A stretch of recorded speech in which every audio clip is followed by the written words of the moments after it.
Marcos capítulo 1, versículo 1 al versículo 8. Así dice la palabra de Dios. Principio del Evangelio de Jesucristo, Hijo de Dios. Como está escrito en Isaías el profeta: He aquí, yo envío mi mensajero delante de tu faz, el cual preparará tu camino delante de ti. Voz del que clama en el desierto: preparad el camino del Señor, enderezad sus sendas. Bautizaba Juan en el desierto y predicaba el bautismo de arrepentimiento para perdón de pecados. Y salían a él toda la provincia de Judea y todos los de Jerusalén, y eran bautizados por él en el río Jordán, confesando sus pecados. Y Juan estaba vestido de pelo de camello, y tenía un cinto de cuero alrededor de sus lomos, y comía langostas y miel silvestre. Y predicaba diciendo: Viene tras mí el que es más poderoso que yo, a quien no soy digno de desatar encorvado la correa de su calzado. Yo a la verdad os he bautizado con agua, pero él os bautizará con Espíritu Santo. Amén, hermanos. Pueden tomar asiento. Vamos a orar.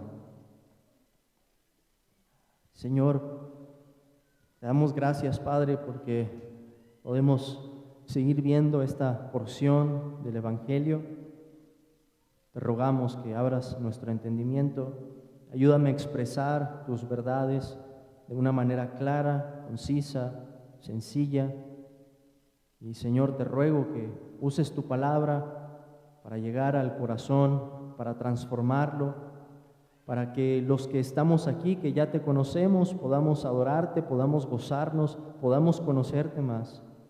Y para que los que están aquí, que aún no te han conocido, te adoren, Señor, doblen sus rodillas delante de ti y reconozcan que tú, Señor Jesús, eres el Rey y que no hay Rey fuera de ti. Ayúdanos en esta hora, te lo pedimos. Amén.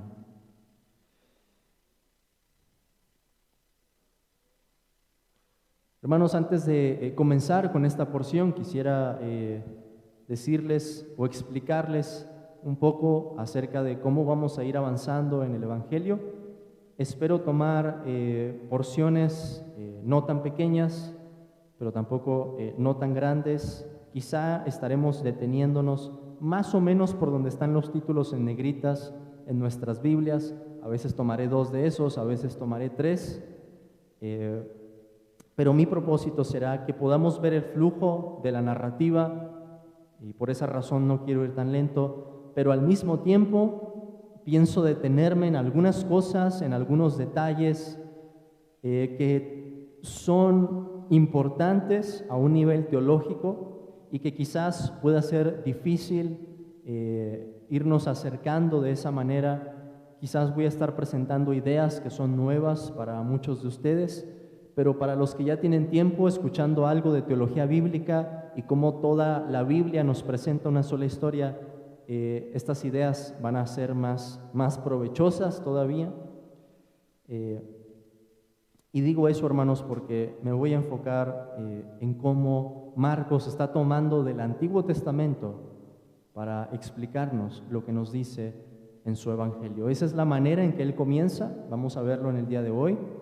Comienza citando al profeta Isaías, así que espero que ustedes puedan ir juntando un bagaje en sus mentes, que estén leyendo el Antiguo Testamento a medida que avanzamos en Marcos, para que tengan una mejor idea de dónde provienen estas referencias. Y lo que les voy a explicar es por qué Marcos las apropia en su Evangelio. Así que ténganme paciencia, no vamos a avanzar tan lento, pero voy a tratar de profundizar en algunas ideas que son grandes, que son pesadas, pero que si nos podemos, hermanos, introducir al mundo de Marcos y cómo él ve todas las cosas a la luz del Antiguo Testamento, creo que nuestra lectura se va a revolucionar y vamos a entender más de lo que él dijo en su Evangelio. En la ocasión anterior estuvimos considerando en qué consiste el Evangelio en cuanto a su composición. La respuesta fue que el Evangelio según Mateo, el Evangelio según Marcos, según Lucas y según Juan es 3 cosas. Es narrativa teológica, es un retrato teológico y es una biografía teológica. Es narrativa porque nos presenta una historia, no es algo que está desordenado o desestructurado. Marcos colocó todos los eventos, las palabras y los detalles en el Evangelio por una razón, y es que nos está contando una historia en la que lo que nos dice en el título, que este es el Evangelio de Jesucristo, Hijo de Dios, va a ser lo que vamos a descubrir a medida que avancemos. Pero Marcos también es un retrato teológico, nos da una faceta del rostro de Cristo, en la que Él es el Hijo de Dios, pero también Marcos lo va a presentar como el siervo sufriente. Y al presentarnos ese retrato de cómo Cristo, con toda esa autoridad, domina, controla todas las fuerzas caóticas de este mundo, los demonios, las enfermedades, la naturaleza misma, los mares o las tormentas. Al mismo tiempo es el siervo que se entrega voluntariamente para sufrir a nuestro favor. Pero también, había dicho Marcos, es una biografía teológica. Estamos hablando de la vida de Jesús de Nazaret, para descubrir aquí su identidad. En la unidad entonces de la revelación de Dios, estos libros, Mateo, Marcos, Lucas, Juan, funcionan en armonía y nos presentan sin ninguna contradicción al Señor Jesucristo. Por otro lado, en la belleza multiforme de la revelación de Dios, encontramos énfasis teológicos y temáticos que son distintos en cada uno de los 4 evangelios. Piensen en esto, hermanos. Mateo comienza con una genealogía en la que hace referencia a David y Abraham. Vamos a comparar Marcos con Mateo. Mateo dice, libro de la genealogía de Jesucristo, hijo de David, hijo de Abraham. Esa es la forma en la que comienza. ¿Cómo comienza Lucas? Lucas comienza con una dedicatoria. Escribe esto a Teófilo. Y después de esto se sitúa en el templo y nos habla de Zacarías. ¿Quién es Zacarías? Es el padre de Juan el Bautista. ¿Cómo comienza el Evangelio según Juan? El apóstol Juan comienza hablándonos desde la eternidad, la relación que había entre el Padre y el Hijo. Por supuesto, todos ellos hacen referencias y alusiones al Antiguo Testamento al comenzar con el Evangelio, pero solo Marcos comienza de esta forma. Él dice, principio del Evangelio de Jesucristo, Hijo de Dios, como está escrito en Isaías el profeta. Tan pronto inicia, hermanos, nos traslada al Antiguo Testamento, específicamente al profeta Isaías. En otras palabras, Marcos está diciendo, no puedes entender el principio del mensaje del Evangelio, ni cómo comienza esta historia, si no consideras las palabras del profeta Isaías. Qué curioso que comience de esta manera. Principio del Evangelio de Jesucristo. ¿Y cuál es el principio? Marcos dice, es lo que estaba en el profeta Isaías. Pero ¿qué fue lo que dijo Isaías? ¿Cómo esto se relaciona con el Evangelio? ¿Quién es exactamente Juan, el que bautizaba y predicaba? Déjenme darles un resumen de lo que veremos hoy para acercarnos con un mejor entendimiento a esta porción. El Evangelio según Marcos comienza presentándonos a Juan como el embajador del Rey Jesús. ¿Quién es Juan el Bautista? En resumen, vamos a ver mucho más, pero en resumen es el embajador del Rey Jesús. Dios lo levantó y Dios lo envió para preparar el camino para que transitara por allí el Rey Jesús, que se va a presentar en el versículo 9. El ministerio de Juan era un ministerio temporal, un tiempo de preparación para recibir al Mesías. Y esto, según nos dice Marcos, era algo que ya había sido anunciado por el profeta Isaías 600 años antes de Cristo. Con esto en mente, veamos el pasaje en 3 partes. Les he dicho, vamos a ver a Juan el embajador. Y en primer lugar vamos a ver su llamado profético, que es lo que encontramos en el versículo 2 y 3, el llamado profético de Juan el embajador. En segundo lugar, vamos a encontrar una descripción de Juan, que está en los versículos 4 al versículo 6. Una descripción de Juan. ¿Quién es Juan?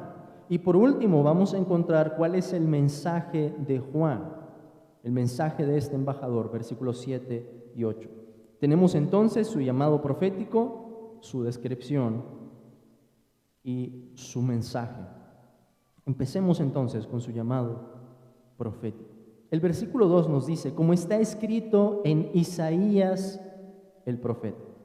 Y llama la atención, como acabo de decir, que Marcos vincula el evangelio de Jesucristo con el profeta Isaías justo al inicio. Esto nos enseña que lo que está por presentar más adelante es conforme a lo que Isaías había anunciado anteriormente.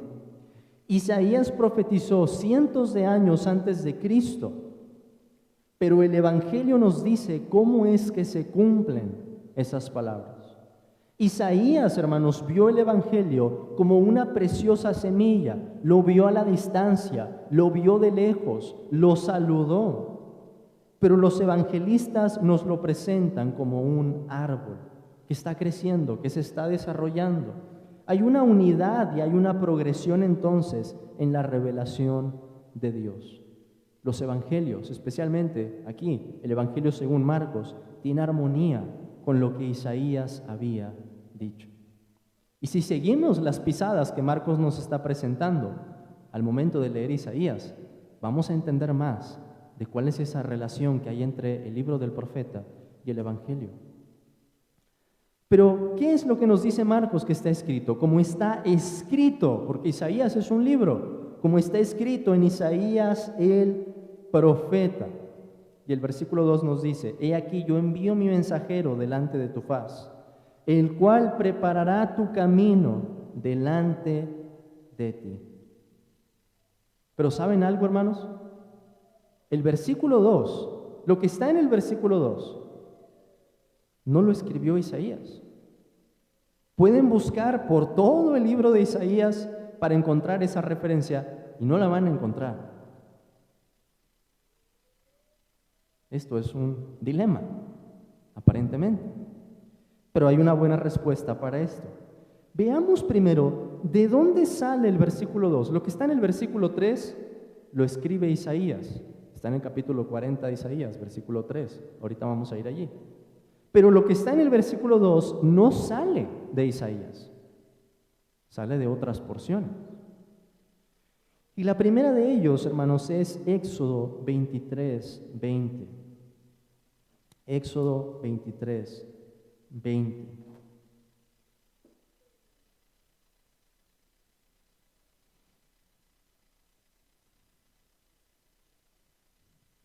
Y la parte clave que queremos considerar aquí es la que dice, he aquí yo envío mi ángel delante de ti.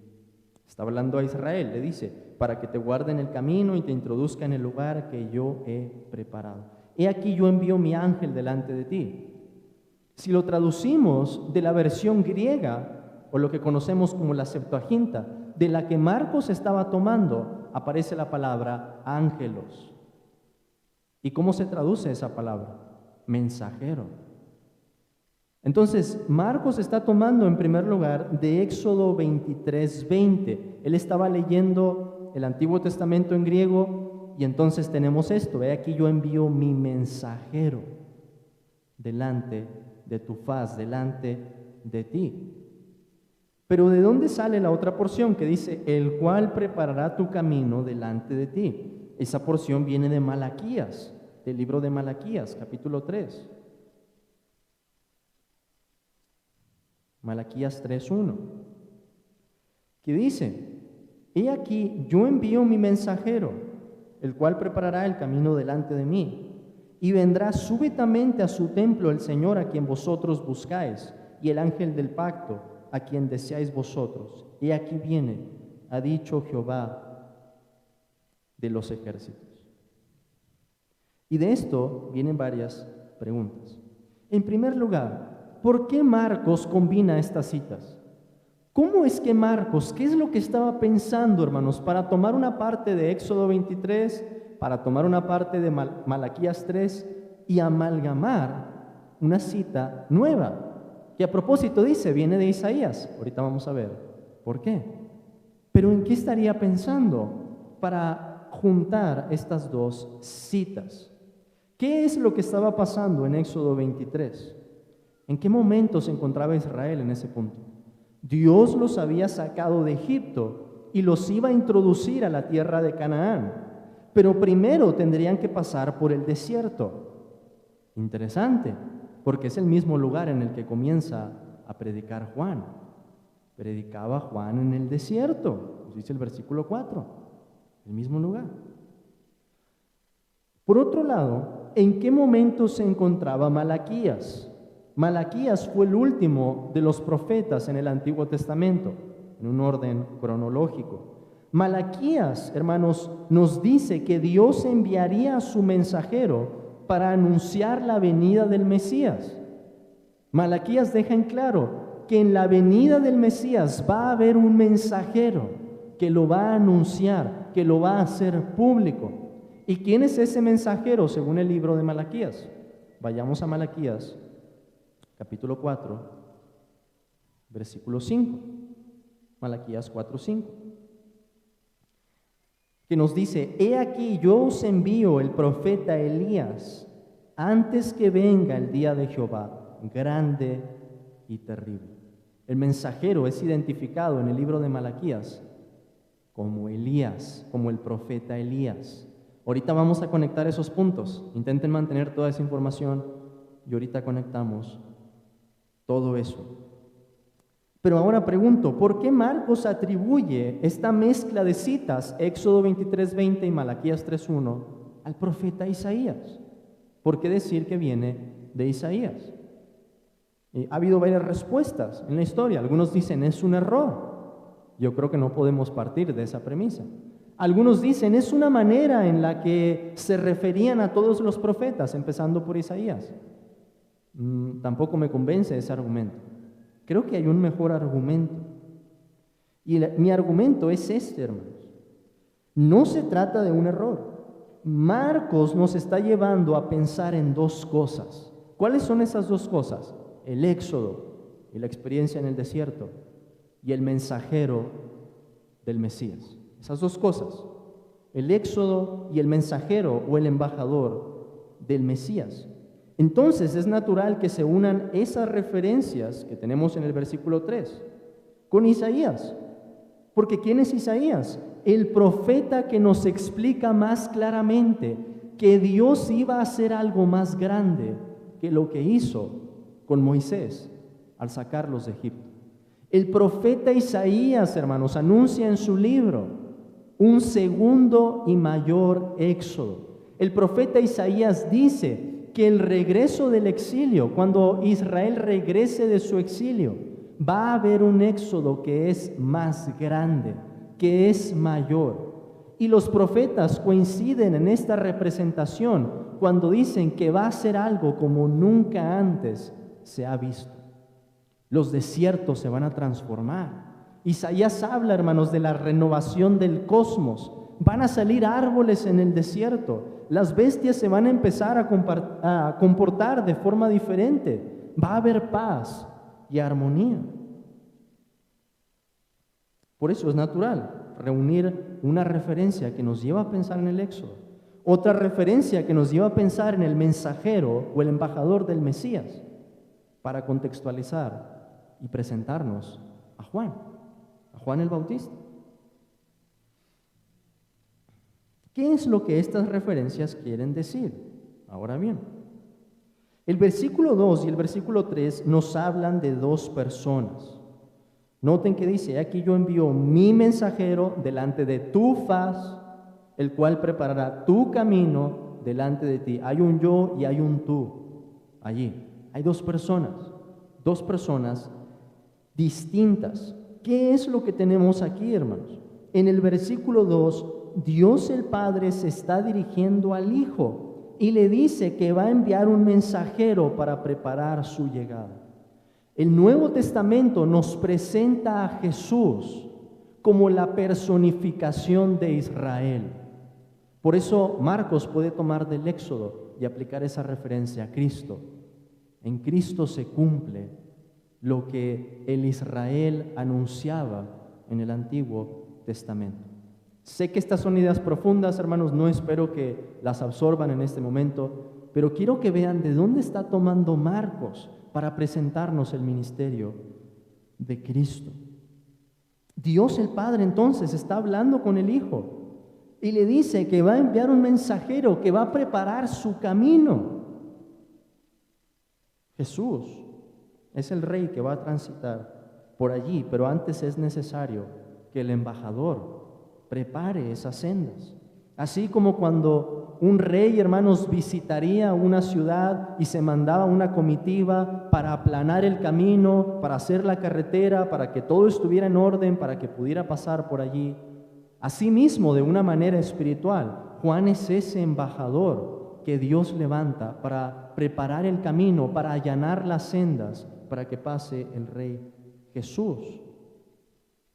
En el versículo 3 vemos más de lo que hace ese mensajero.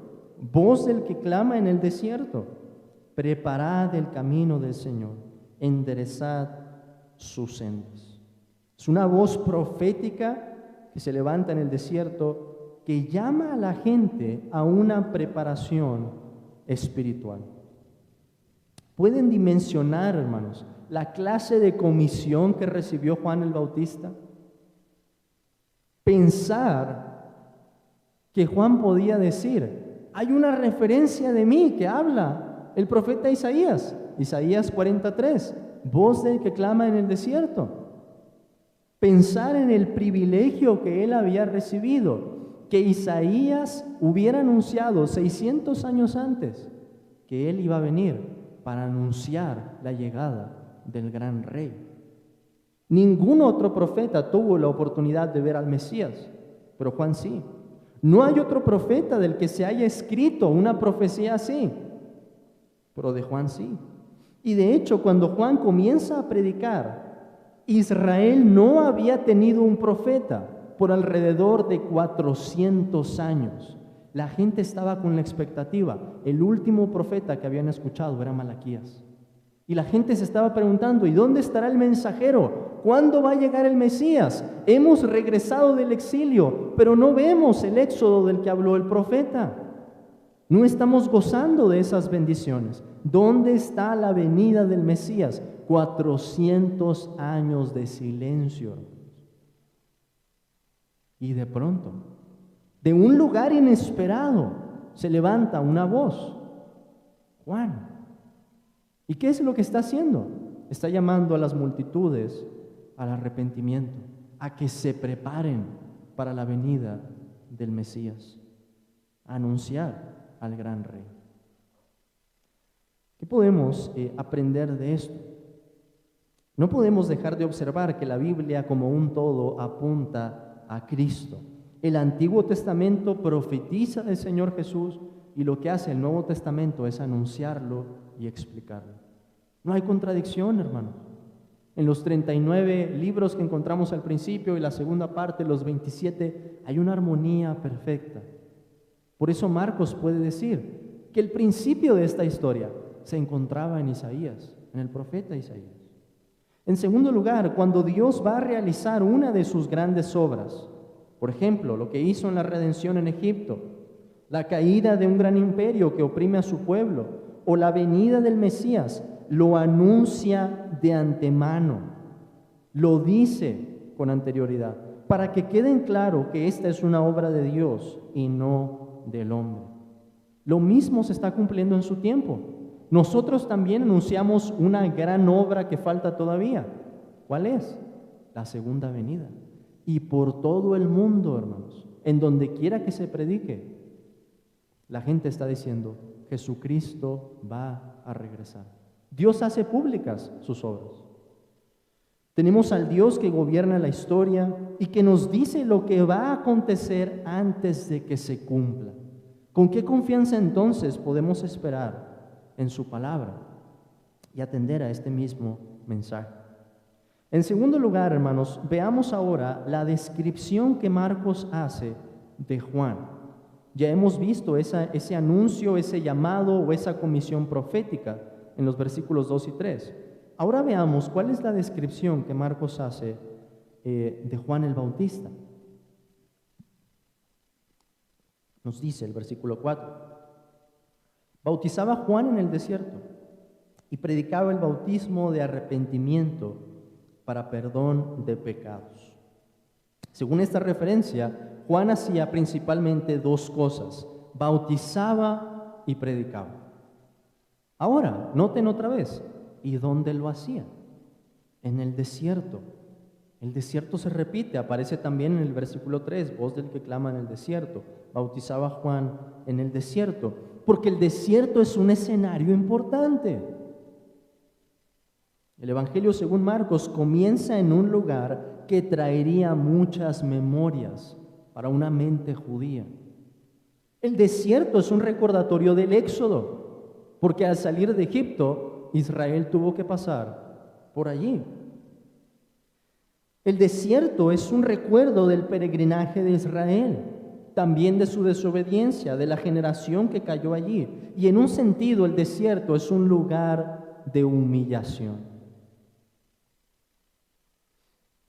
Este lugar tiene mucho que ver con las dos cosas que Juan hacía: bautizar y predicar. ¿Qué tipo de bautismo hacía Juan? El bautismo de arrepentimiento para perdón de pecados. Un llamado para que el pueblo volviera su rostro a Dios y le diera la espalda al pecado. Un llamado para que se prepararan, porque el tiempo estaba por cumplirse, el Mesías estaba por llegar. Y el Mesías debía encontrar un pueblo bien dispuesto.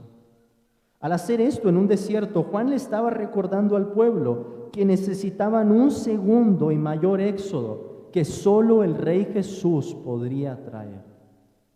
Imaginen eso, salir de Jerusalén y salir de las ciudades al desierto. Parecería que es un retroceso. El desierto es en donde ya habían estado otras generaciones. Ya habían regresado a la ciudad. ¿Por qué volver al desierto? Para recordar todo esto, para humillarse delante de Dios y para decir: Señor, seguimos esperando tu obra. Todavía no hemos visto al Mesías.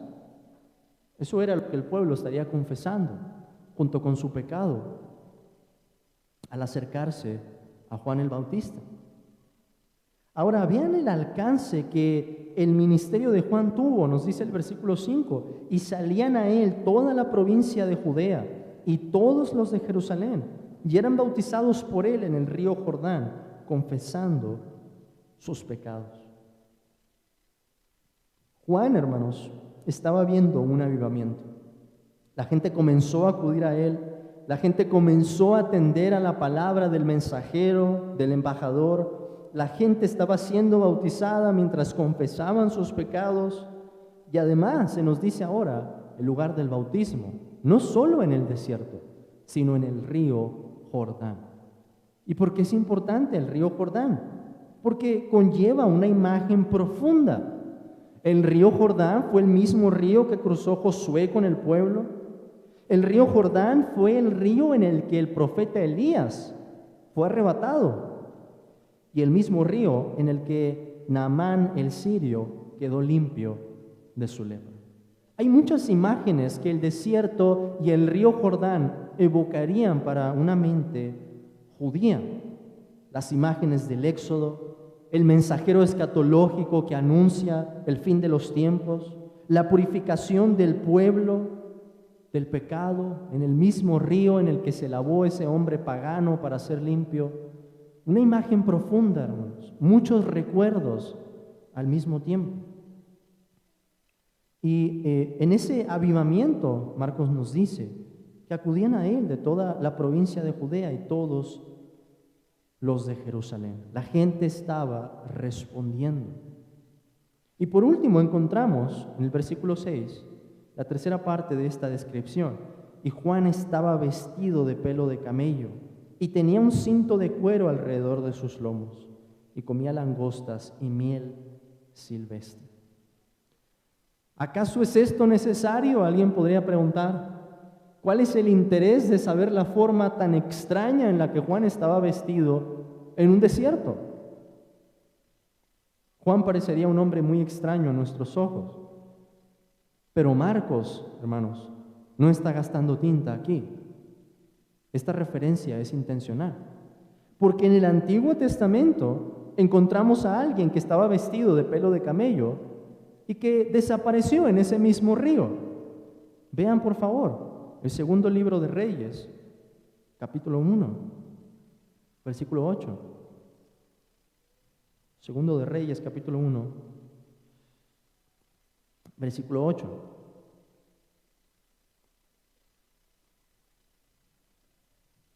Cuando el rey envía a capturar al profeta Elías, esta comitiva dice, y ellos le respondieron, un varón que tenía vestido de pelo y ceñía sus lomos con un cinturón de cuero. Entonces él dijo, es Elías Tisbit. ¿Qué está haciendo, hermanos, Marcos aquí? Acuérdense, el profeta Malaquías hablaba del mensajero. ¿Y quién era el mensajero? Elías. ¿En dónde desaparece Elías? En el río Jordán. Juan el Bautista está vestido de la misma forma que el profeta Elías y está en el mismo río en que él desapareció. ¿Cuál es la imagen que viene a nuestra mente? Juan el Bautista es el cumplimiento de ese mensajero. Él es Elías, en un sentido. Elías no ha revivido. Elías está en la presencia del Señor, pero Juan está cumpliendo lo que se había anunciado acerca del profeta. Y de hecho, hermanos, más adelante, ya que avancemos más en el Evangelio según Marcos, vean por favor el capítulo 9, versículo 13. Marcos 9:13. ¿Qué es lo que va a decir el Señor Jesús? Pero os digo que Elías ya vino y le hicieron todo lo que quisieron, como está escrito de él. En resumen, Marcos nos está diciendo que Juan el Bautista es el cumplimiento de Elías. ¿Y qué hace este embajador? ¿Qué hace este mensajero? Está anunciando la venida del Mesías, la venida de Cristo, a quien vamos a encontrar en el versículo 9. Pero entonces, ¿cuál es el mensaje de este embajador? Este es nuestro tercer punto. ¿Qué es lo que Juan el Bautista predicaba? Nos dice el versículo 7. Y predicaba diciendo, viene tras mí el que es más poderoso que yo, a quien no soy digno de desatar encorvado la correa de su calzado. Yo a la verdad os he bautizado con agua, pero él os bautizará con Espíritu Santo. Encontramos tres características por las que Juan nos dice quién es o cómo es el Mesías. Juan nos dice que el Mesías es poderoso, que es grande y que es capaz. Poderoso, grande y capaz. En primer lugar, poderoso. Lo primero que dice Juan es que venía después de él alguien que era más poderoso. Es cierto, la predicación de Juan el Bautista era poderosa. La gente se estaba arrepintiendo. Y en la historia de Israel no escuchamos de algo así, que las multitudes hayan acudido y escuchado al profeta y se hayan bautizado confesando sus pecados. Pero no escuchamos que Juan el Bautista haya hecho algún milagro. Jesús, por otro lado, tenía una predicación poderosa, y no solo eso. La forma en la que vamos a comenzar más adelante es a ver los milagros de Cristo. Milagros que demuestran su autoridad, milagros que demuestran su poder, su control sobre todos los elementos creados, incluyendo los que más se oponen a él, como los demonios. Juan sabía que su propio ministerio era temporal y que su tarea era preparar al pueblo para la venida del Rey. Y por eso él confiesa que el que venía era más poderoso. En segundo lugar, Juan nos dice que el Mesías era grande. ¿Por qué sabemos eso? Porque él dice, a quien no soy digno de desatar encorvado la correa de su calzado. Desatar la correa del calzado era una tarea para los esclavos. Y esto de que diga encorvado lo resalta aún más. Juan está diciendo, Él es tan grande y yo tan pequeño, que ni aún soy digno de realizar la tarea más baja para Él. La humildad de Juan aquí sirve para subrayar más la dignidad infinita de Jesucristo.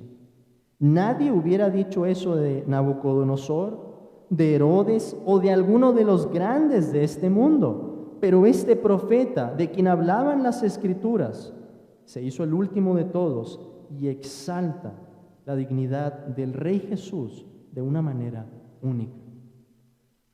Creo que podemos pensar que Juan pudo haber caído en orgullo si no se hubiera guardado. Piensen en eso, hermanos. Leer las Escrituras y decir, hay un versículo que habla de mí en la Biblia. Pero Juan hace todo lo contrario y pone el foco, pone la atención, apunta hacia Cristo. Las multitudes lo están viendo a Él, pero Él está diciendo, viene después de mí el Mesías. Yo solamente soy un mensajero. Por último, Juan nos dice cuál es la capacidad o el poder que tiene el que venía después de Él. Nos dice el versículo 8, yo a la verdad os he bautizado con agua, pero Él os bautizará con Espíritu Santo. ¿Qué está diciendo Juan? Que el Mesías sería capaz de hacer algo imposible para Juan. Juan bautizaba con un medio terrenal, utilizaba agua, pero el Mesías bautizaría con un medio, o más correctamente podemos decir, con una persona celestial, con el Espíritu Santo. Solo el Rey Jesús puede impartir el Espíritu Santo. Esto es algo que el embajador confiesa alegremente junto con Isaías. Porque creo, hermanos, que cuando Marcos nos está diciendo aquí que el principio del Evangelio viene de Isaías, quiere que pensemos no solamente en las referencias que hay aquí, sino en todo el contexto que el profeta Isaías ha dado. Y quiero que vean lo que quizás estuvo en la mente de Juan el Bautista al decir que el Mesías bautizaría con el Espíritu Santo. Vayan por favor a Isaías capítulo 32. Isaías capítulo 32.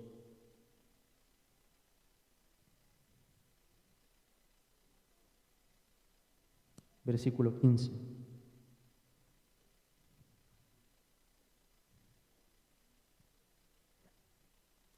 El versículo 1 de ese capítulo nos dice, he aquí que para justicia reinará un rey y príncipes presidirán en juicio. Y en el versículo 15 se nos dice, hasta que sobre nosotros sea derramado el Espíritu de lo alto y el desierto se convierta en campo fértil y el campo fértil sea estimado por bosque. Isaías hablaba ya del derramamiento del Espíritu Santo que vamos a encontrar en Pentecostés, cuando el Señor les dice a los discípulos antes de ascender que esperen al Espíritu de la promesa. ¿Cuál promesa? Isaías, la promesa que viene de Isaías. Vean también por favor Isaías 44, versículo 3. Nos dice, porque yo derramaré agua sobre el sequedal y ríos sobre la tierra árida. Mi espíritu derramaré sobre tu generación y mi bendición sobre tus renuevos. Entonces, Isaías ya nos había dicho, el profeta ya había dicho que cuando llegara el Mesías iba a venir acompañado con esa bendición, con el derramamiento del Espíritu de lo alto. Y creo que podemos inferir que tanto Juan el Bautista como Marcos, presentándonos aquí estas referencias, quiere que pensemos en cómo el Mesías es quien trae el Espíritu, algo que ya había sido anunciado por los profetas. ¿Qué aplicaciones podemos tomar de esto para terminar esta porción, hermanos? Déjenme darles una muy sencilla. Jesús es el Rey, no tú. Jesús es el Rey, no tú. Hay muchas personas en este mundo que con un menor privilegio que el de Juan ya se creen reyes y pretenden vivir como tales. Pero aquí encontramos una advertencia. ¿Quieres el antídoto para los discursos motivacionales de este mundo que te dicen que tienes que crecer en tu ego, sentirte una persona muy capaz, muy fuerte, creer en ti mismo? Aquí está el antídoto. Jesús es el Rey, no tú. ¿Quieres que te persuada de que la verdad no eres tú y que tu camino en realidad es de muerte?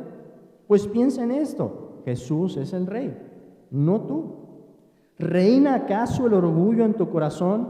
¿Crees que eres un ser indispensable en este mundo y que este mundo te necesita?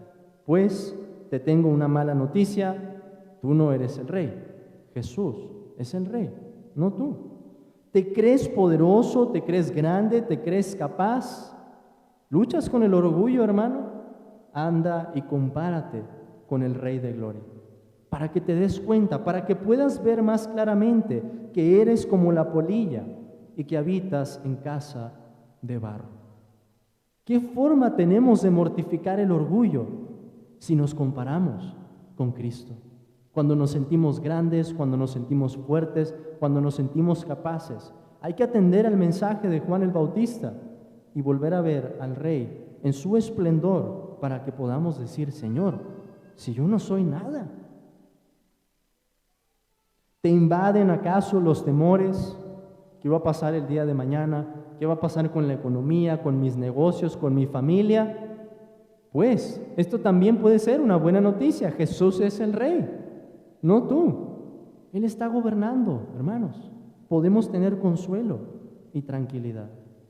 Creo que muchas veces nuestra ansiedad viene de querer tener el control de las cosas, sentir angustia porque nos gusta mantener el control. Dios es experto, hermanos, para desarmarnos en esas situaciones y mostrar que Jesús es Rey. Además, tenemos al ver a Juan un ejemplo de lo que hacen los verdaderos ministros del Señor. ¿Qué hacen los verdaderos ministros? No hablan acerca de ellos, hablan acerca de Cristo. Los falsos ministros se dedican a inflar tu ego, a inflar tu soberbia, a hablar de muchas historias acerca de lo que hicieron o dejaron de hacer, pero los verdaderos ministros se caracterizan porque con este mensaje aplastan el orgullo y te llevan a mirar a Jesús como el Rey.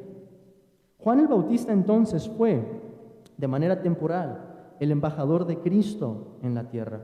Y por lo tanto sigue siendo nuestro deber el recibir su testimonio y poner atención al Rey que él anunciaba, al cual veremos, como he dicho, la próxima semana, al llegar al versículo 9 y encontrar que el mismo Rey fue bautizado por su embajador.